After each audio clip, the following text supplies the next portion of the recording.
Olá, sou Filomena Vale, pediatra do CTI Infantil da Santa Casa. Vou aproveitar os próximos minutos para que a gente possa conversar um pouco sobre as cardiopatias congênitas cianóticas. Bem, na verdade, o que eu gostaria de conversar é como que nós podemos abordar quando a gente está diante de um bebê que chega para nós roxinho, principalmente na primeira semana de vida, os primeiros 15 dias. A criança que chega na primeira semana de vida para nós com cianose é uma criança grave. Diante de um bebê cianótico, nós temos a obrigação de afastar algumas possibilidades que podem e irão levar essa criança a um tratamento específico, um tratamento definitivo e que muda a vida dela. Então, em que nós temos que pensar diante de um bebê com cianose? O diagnóstico diferencial que muda a vida desse bebê é: eu estou diante de uma criança que é um cardiopata cianótico. Ele tem um fluxo pulmonar dependente de um canal ou é um fluxo sistêmico dependente de um canal? Por que é importante saber isso? Porque isso muda radicalmente com a forma como nós vamos abordar essa criança.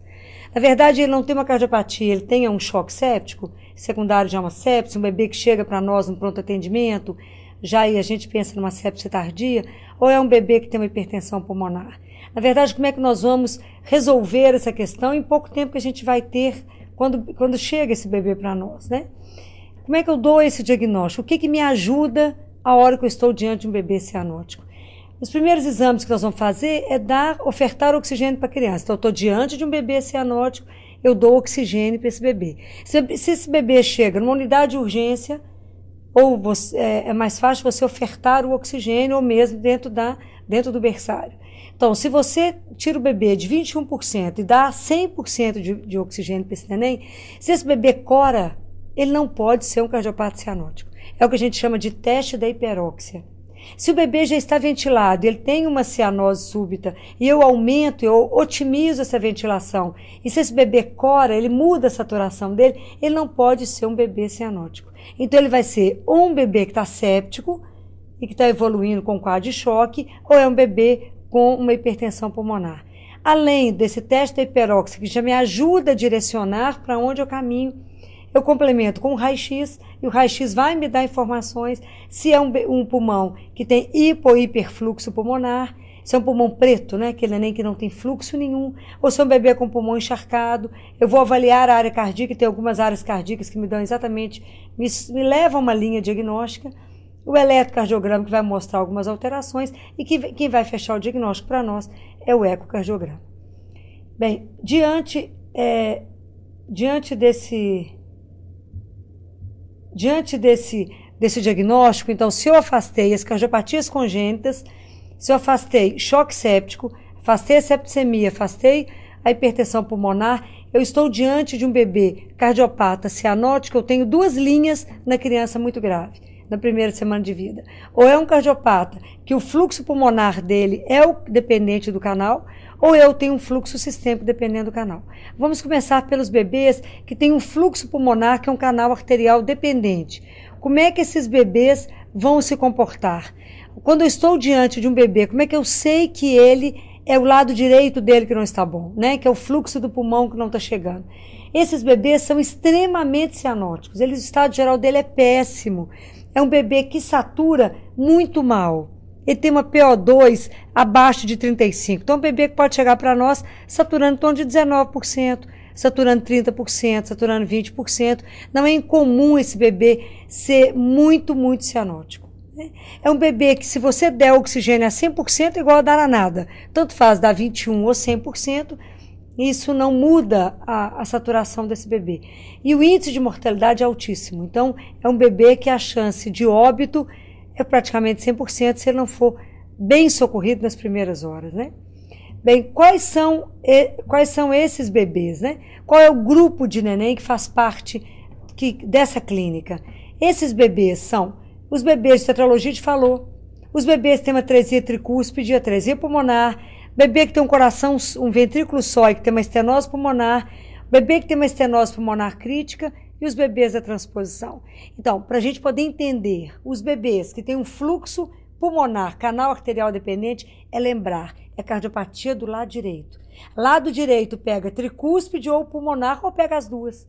Então, são esses bebês que vão chegar para nós muito cianóticos, mas muito cianóticos.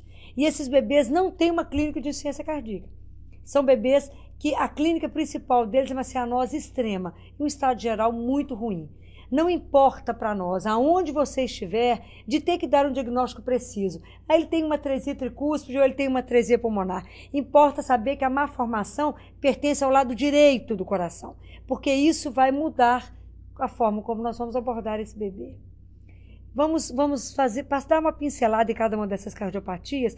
A tetralogia de Fallot, só para a gente poder rever, nós estamos vendo aqui do lado um coração absolutamente normal, e para lembrarmos, nós temos o sangue, o que está de azul é o nosso sangue ainda que não está oxigenado, então o sangue chega todo do corpo em ato direito, chega tanto a nível de veia cava superior quanto inferior, a nível de ato direito, passa pela tricúspide no ventrículo direito, vai pela artéria pulmonar e que vai para a artéria pulmonar direita e esquerda para poder ser oxigenado, cai de novo no ventrículo esquerdo a nível das veias pulmonares, passa pelo ventrículo esquerdo e cai na aorta e aí oxigena o corpo. Esse é o coração normal que todo mundo conhece demais. O que acontece no Fallot? Tetralogia de Fallot, nós temos 4 alterações, né? Nós temos um CIV, nós temos uma estenose pulmonar, nós temos uma destroposição da aorta e uma hipertrofia de ventrículo direito. O que determina a gravidade de um Fallot? A gravidade de um Fallot é determinada pelo grau da estenose pulmonar. Por isso você vai ter bebês de Fallot que só vai manifestar depois de 4 meses de vida.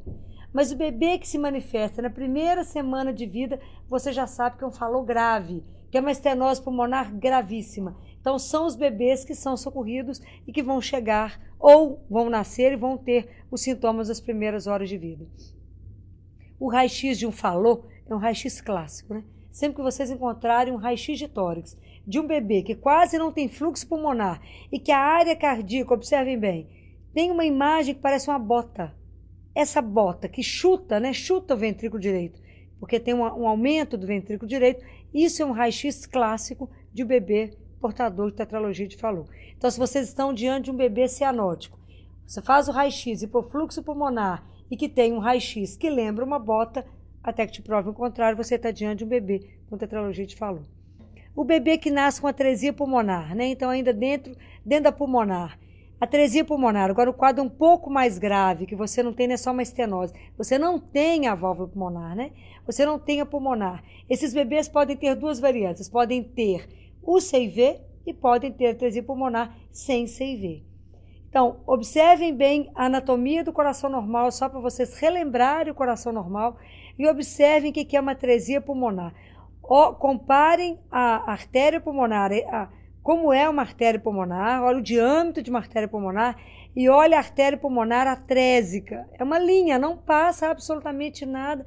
Observa a gravidade de um quadro desse, a emergência de se correr com esse bebê que não tem CIV, né? Então é muito grave porque o sangue chega no átrio direito, ele passa para o ventrículo direito e esse bebê não tem para onde escoar esse sangue.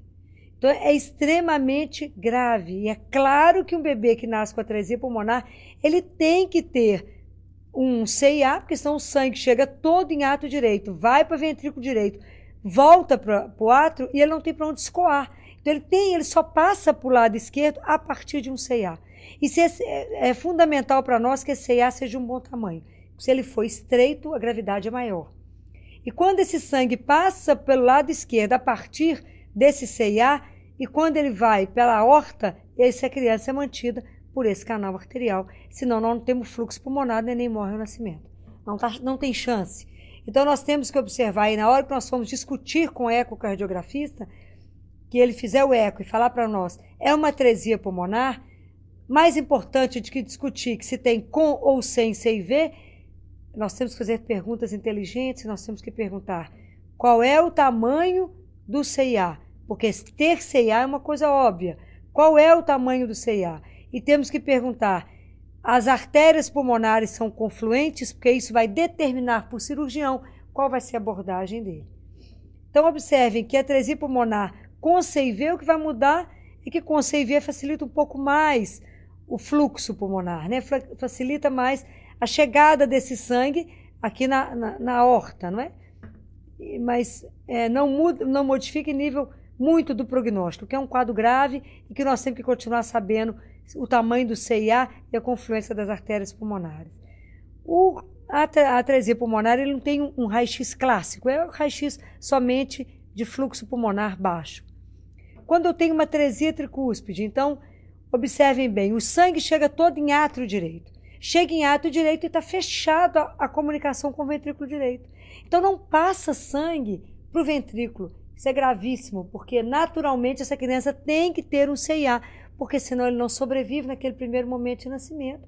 O ventrículo direito dessas crianças, observe a figura, ele é muito pequeno porque ele não foi desenvolvido, ele não recebeu sangue, não desenvolveu nada. Então, o ventrículo muito pequeno, são áreas cardíacas menores, e esses bebês têm um canal arterial. Nesse desenho já não tem a imagem do canal arterial, mas esses bebês, se ele não tiver um canal aqui, ele não vai, ele tem mais dificuldade de manter o fluxo pulmonar. E esses bebês têm geralmente um CIV, que é de onde passa o sangue de ventrículo esquerdo para ventrículo direito e daí para pulmonar. Então, a gente observa que são todos meninos de altíssima gravidade, que tem que ter uma ação muito imediata para que a gente consiga resolver o caso dessas crianças. Não é incomum que a criança que tem, por exemplo, uma atresia tricúspide, ela pode ter outra malformação dentro do coração. Então, estou mostrando para vocês uma imagem de uma criança com atresia tricúspide associada com uma estenose pulmonar. Então, isso é só para poder ajudar a gravidade. Porque essa criança tem uma atresia tricúspide, o sangue faz o fluxo pelo CIA, passa a nível de átrio esquerdo, cai em ventrículo esquerdo, passa pelo CIV, mas tem uma estenose pulmonar que dificulta o fluxo a nível de pulmão, restringe um pouco mais. São bebês, quanto maior a gravidade, quanto menor o fluxo, mais cianótico nós vamos encontrar essas crianças, né? Então, aqui a gente observa o bebezinho que tem uma atresia tricúspide, raio-x de uma atresia tricúspide com uma estenose pulmonar. Então, vocês observem o aumento de área cardíaca e quase sem fluxo nenhum a nível de pulmão.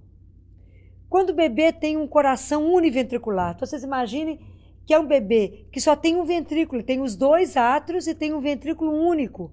Então, esse neném é completamente cianótico, que todo o sangue que chega, tanto a nível de átrio direito quanto a nível de átrio esquerdo, cai numa cavidade única, que é um ventrículo único, onde o sangue fica todo misturado. Então, quando a gente vê um bebê roxinho, cianótico, a gente lembra que lá da época da infância, né, quando a gente colore azul com vermelho, o resultado é roxo. Então, se você está diante de um bebê cianótico, você sabe que tem uma mistura de sangue limpo e de sangue sujo. Então, esse bebê tem um coração único e tem uma estenose pulmonar. O grau da estenose determina a intensidade da cianose dessas crianças. Lembrar que quando temos um bebê com uma malformação em coração, não esquecer de procurar outras malformações, porque não é incomum que esses bebês tenham outras malformações. Nós tivemos um bebê de coração univentricular com estenose pulmonar e que tinha junto uma atresia de vias biliares. Então, o neném tinha uma cor esverdeada misturada com uma cor arroxeada. Então, era uma mistura única, porque ela foi ficando tão amarelinha que ela foi ficando esverdeada, ainda misturada com essa coloração mesmo após a cirurgia. Então, nunca esquecer de procurar outras malformações associadas. Esse aqui é um raio-x de um bebê que tem um coração univentricular. Observe que, como é um ventrículo só, olha como é que a área cardíaca é miudinha e o nível da estenose é severo, a gente quase não tem fluxo pulmonar, sanguíneo pulmonar. Quase não temos. A outra cardiopatia, que é uma cardiopatia grave, que é a transposição das grandes artérias, mas o que eu quero lembrar da importância da gente dar esse diagnóstico, porque a transposição hoje é uma cirurgia que tem uma correção muito boa. De todas essas cardiopatias que eu falei com vocês até agora, é a cardiopatia que dá uma qualidade de vida para a criança, que a transposição, a criança fica curada.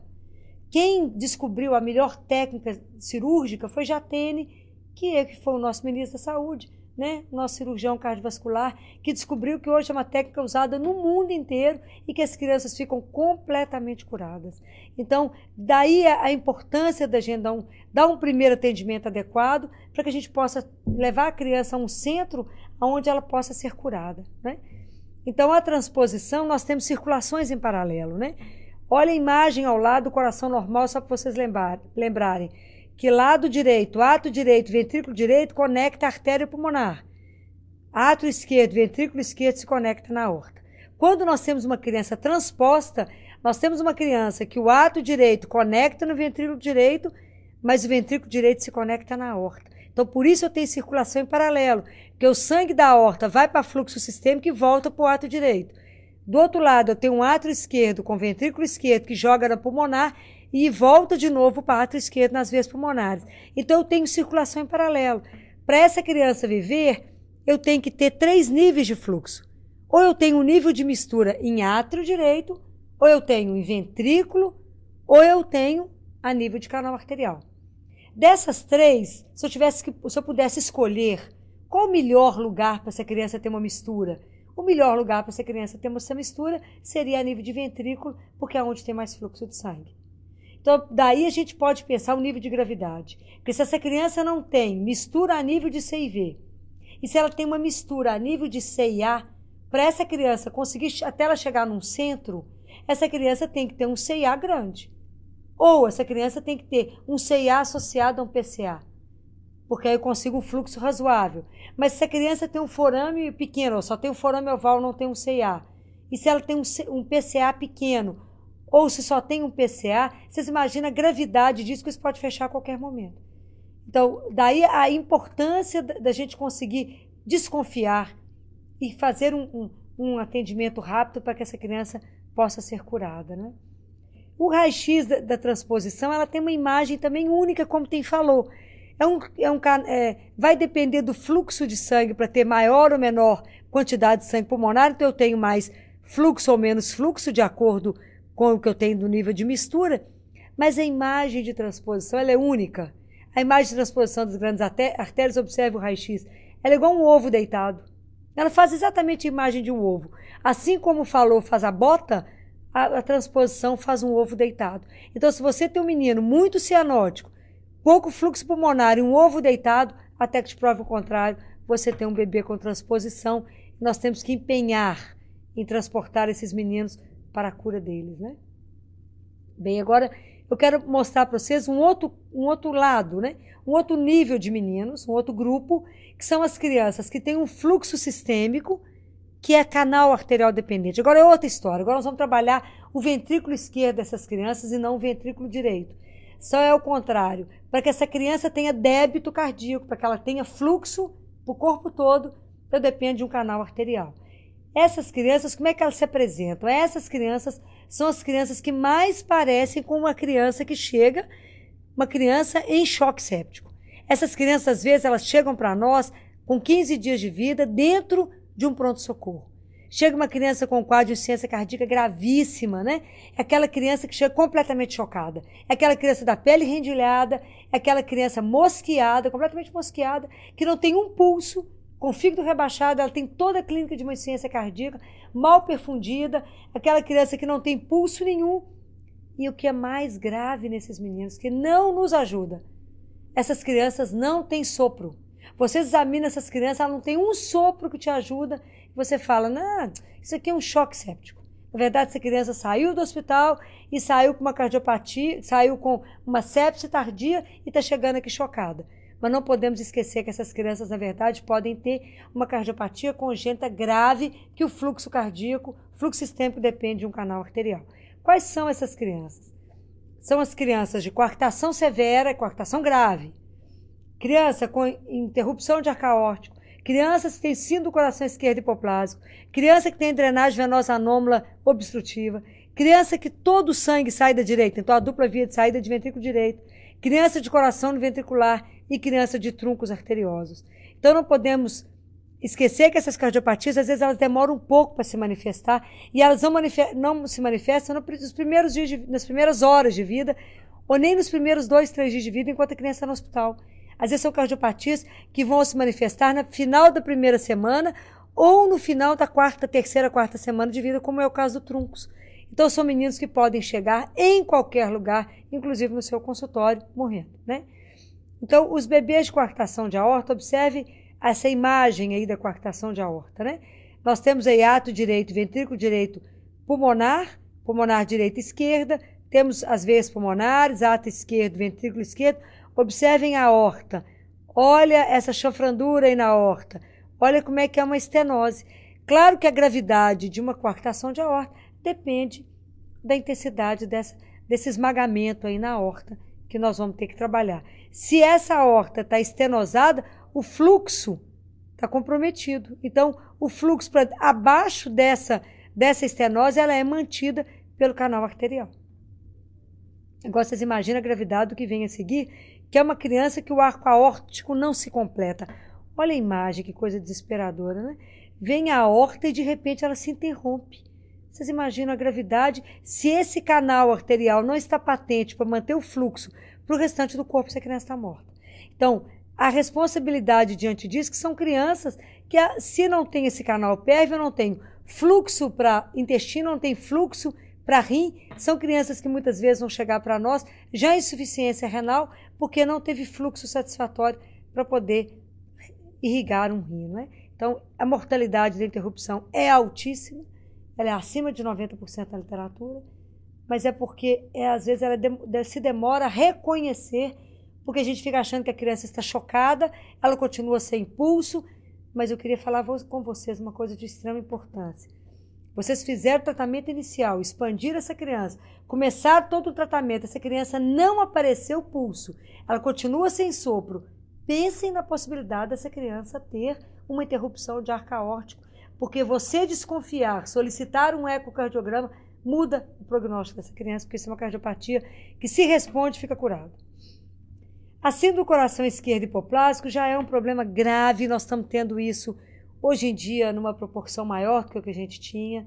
A mortalidade é próximo de 100%. Vocês imaginam a gravidade disso? O lado esquerdo do coração dessa criança não se desenvolve, né? E ela pode fazer isso aí em 2 níveis. Nós podemos ter isso a nível de mitral ou a nível de aorta. E às vezes a nível das 2 coisas. Então vocês imaginam um coração que você tem o átrio esquerdo, olha o tamanho do ventrículo esquerdo, o coração não desenvolveu. Você quase não tem uma mitral que funciona. Você tem aqui nesse quadro uma aorta hipodesenvolvida. Então, a aorta de 3 milímetros, a aorta de 4 milímetros, que às vezes não tem o que a gente fazer. Então, esse coração, esse fluxo é mantido enquanto o canal está patente, né? Então, são meninos de uma extrema gravidade, são crianças completamente sem cor, aquelas crianças acinzentadas e num quadro de uma falência cardíaca mesmo, né? Uma criança gravíssima, né?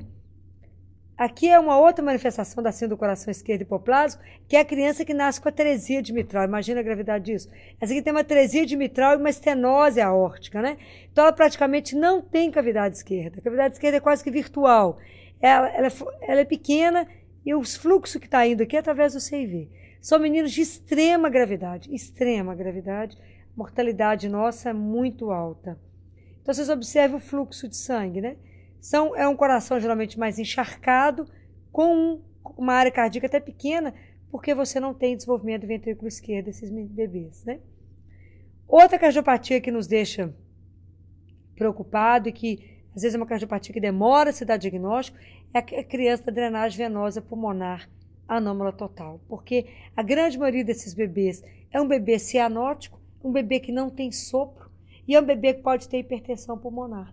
Então, a gente, diante de um bebê com hipertensão pulmonar, sem sopro e um menino cianótico, nós temos a obrigação de pensar num quadro de uma criança que tem uma drenagem pulmonar, que está anômala. É uma drenagem que, em vez de drenar, olha a imagem ao lado, coração normal, as veias pulmonares caem em átrio esquerdo. Quando é anômalo, não cai no átrio esquerdo. Quando ela cai no átrio direito, que ela é supracardíaca, ela tem um prognóstico melhor de quando ela drena no fígado ou ela drena em qualquer outro lado. Então, a importância da gente reconhecer, porque também é uma cardiopatia que é passível de correção e que tem um prognóstico bom, né? Quando a gente consegue reconhecer, principalmente a supracardíaca, ela tem um prognóstico melhor que a infracardíaca. A imagem radiológica clássica da drenagem venosa pulmonar não é essa que eu tenho aqui, né? Não é essa que vocês estão vendo. Assim como falou é a bota, assim como transposição é o ovo deitado, a drenagem venosa pulmonar anômala é um 8 ou um boneco de neve, né? Ela faz exatamente a silhueta cardíaca, é de um boneco de neve ou de um 8. Mas infelizmente eu não tenho essa imagem aqui para que vocês vejam. A dupla via de saída de ventrículo direito, né? Você tem tanto a pulmonar quanto a aorta, saindo de um único lugar, saindo do lado direito. Vocês imaginam que eu tenho que ter um CIV aqui para que isso saia bem, para que a criança tenha um fluxo e que vai ser uma criança cianótica, porque tanto o sangue sistêmico quanto pulmonar está absolutamente misturado. E a criança com truncos, né, gente? Nunca se esqueça que a criança de truncos, ela pode chegar para você na 4ª semana de vida, não deu sintoma antes, e ela pode chegar para uma simples consulta de puericultura morrendo. Então, isso não é incomum. Então, isso pode acontecer, infelizmente. Observe a gravidade disso. Compara uma imagem com a outra. Vocês têm um coração normal, onde nós temos 2 artérias individuais, e aqui nós temos o truncos, né? Que truncos é um tronco único. Então, vocês observem aqui, é um tronco único que sai aqui do meio, entre o ventrículo direito e o ventrículo esquerdo, e desse tronco único nasce aqui a pulmonar. Nós temos variações, aqui aqui tem vários desenhos, várias formas. Eu estou dando uma ideia geral do que é um truncos. Vocês imaginam a gravidade disso, aonde sai todo o fluxo de sangue. Vocês imaginam o quanto que isso congestiona o pulmão, o quanto que chega uma criança para nós com quadro de insuficiência cardíaca gravíssima, uma criança completamente chocada, sopro nenhum, né, que exige de nós uma urgência. Aqui tem uma imagem, um pulmão congesto, uma área cardíaca grande, né? Bem, como é que nós vamos tratar esses bebês? Independente se eu tenho um bebê que é um bebê que tem problema a nível direito do coração, a nível esquerdo do coração, independente de onde está a raiz desse problema, eu tenho um bebê. E como é um bebê, eu tenho que fazer tudo que um bebê comum recebe diante de um quadro grave. Então, a primeira coisa que eu faço em qualquer lugar, isso eu ajudo a salvar muito, eu vou fazer a correção dos fatores inotrópicos negativos. Nós todos sabemos, não é novidade para ninguém, que bebê não pode perder calor. Se ele ficar gelado, ele para. Então, esses bebês têm que estar com a temperatura adequada, então eles têm que estar no berço aquecido. Esses bebês, especialmente o cardiopata, ele não pode ficar anêmico. O bebê cianótico, ele tem que ter um hematócrito acima de 45%, de 45% para mais. Ele não pode ficar anêmico, senão ele vai ter uma parada cardíaca. Ele não pode ter acidose metabólica, porque a acidose ela vai fazer uma depressão cardíaca severa e não vai permitir que as aminas atuem. Então, essas crianças, o coração cianótico, o coração do cardiopata é diferente de um bebê com um coração que tem um quadro só séptico. Nós não podemos esquecer disso sob nenhuma hipótese. É um bebê que eu tenho que corrigir todos os distúrbios hidroeletrolíticos. Esses bebês, eles não têm reserva de cálcio, não têm reserva de potássio. Qualquer anormalidade disso vai levar a uma parada. Esses bebês não têm reserva de glicose, então se o neném tiver hipoglicêmico, ele vai parar, o coraçãozinho não tem reserva. Então, ao mesmo tempo que eu pego esse bebê, eu coloco no berço aquecido, que eu furo o dedinho desse neném, eu furo o pezinho, eu vou checar a glicose desse neném, eu vou fazer os exames iniciais e vou melhorar a hipóxia desse bebê. Nós já vimos que não adianta ofertar oxigênio. Então, muitas vezes nós vamos entubar, sim. Claro que eu vou ajudar, principalmente no bebê que chega chocado, ele vai ser entubado. E aqui a grande medida da hipoxemia é que nós vamos dar prostaglandina para esses bebês. E parece um milagre, não é? Então, se esse bebê, nós vamos avaliar se ele está precisando de uma ventilação.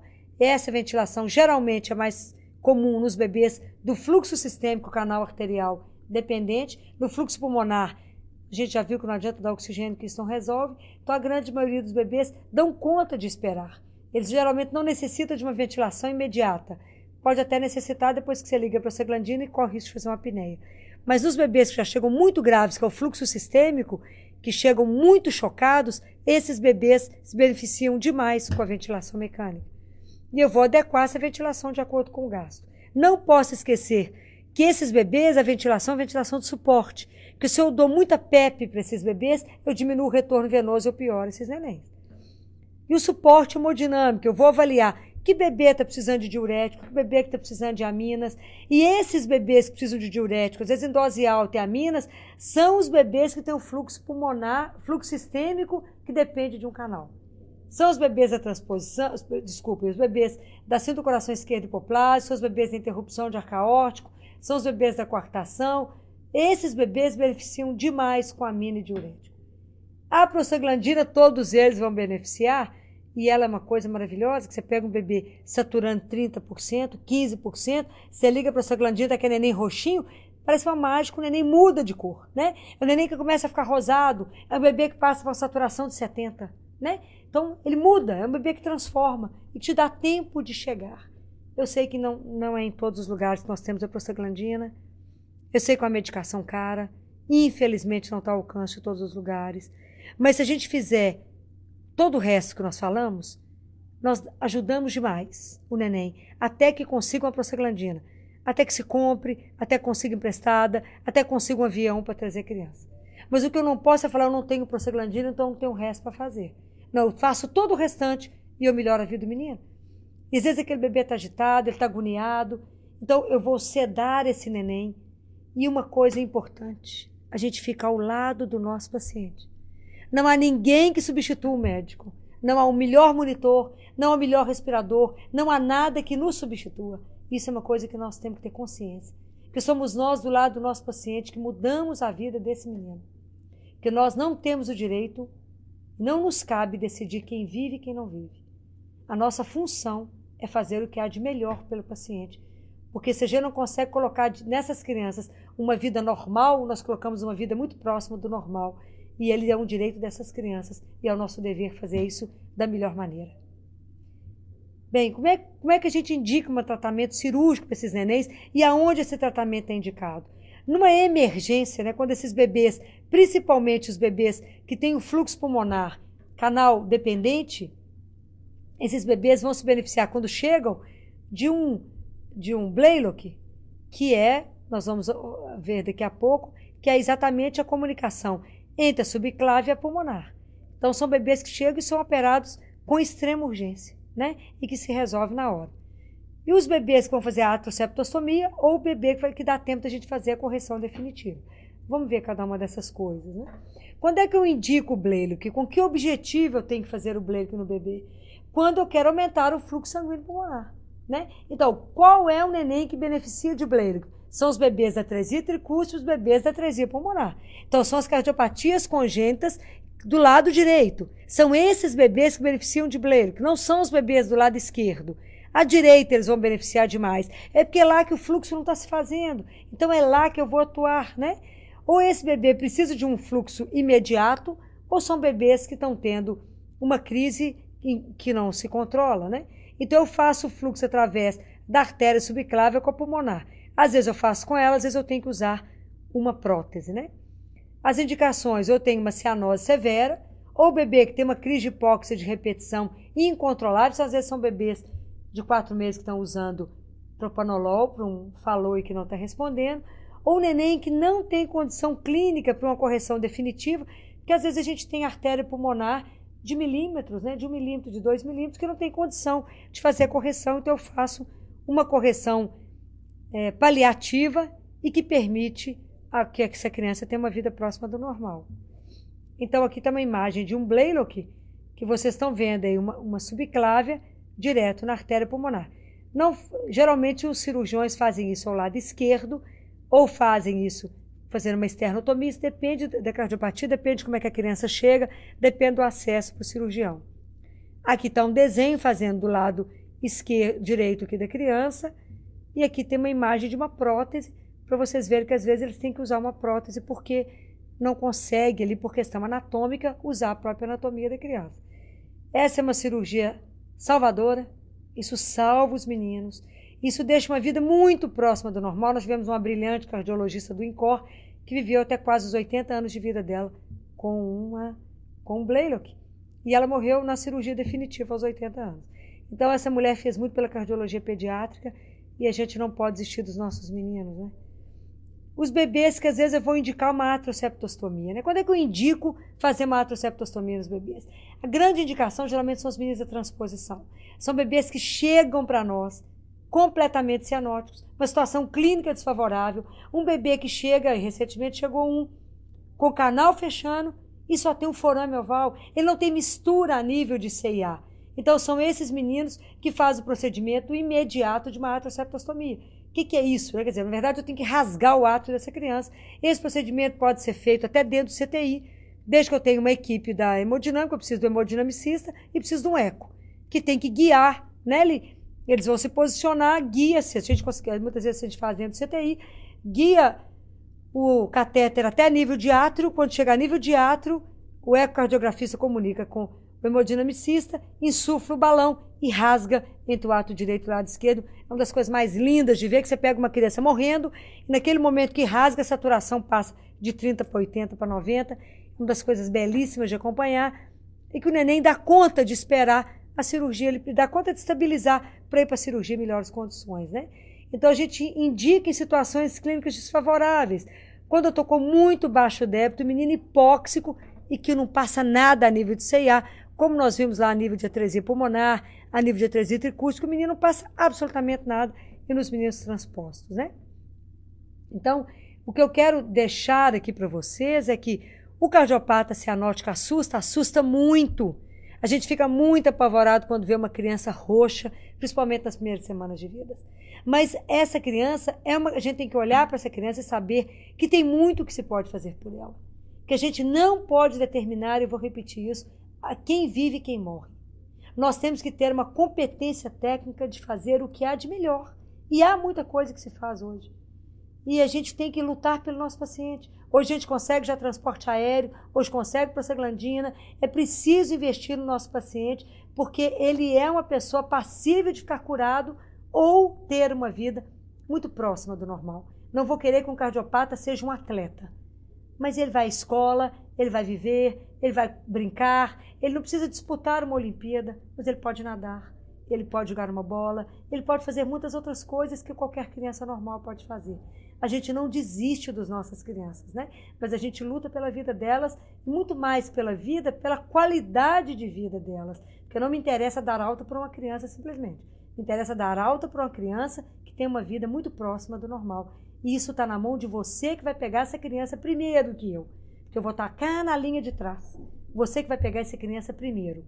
Faça o que você sabe de melhor. Faça contato. O que a gente puder fazer, faremos para que essa criança possa viver melhor. Muito obrigada.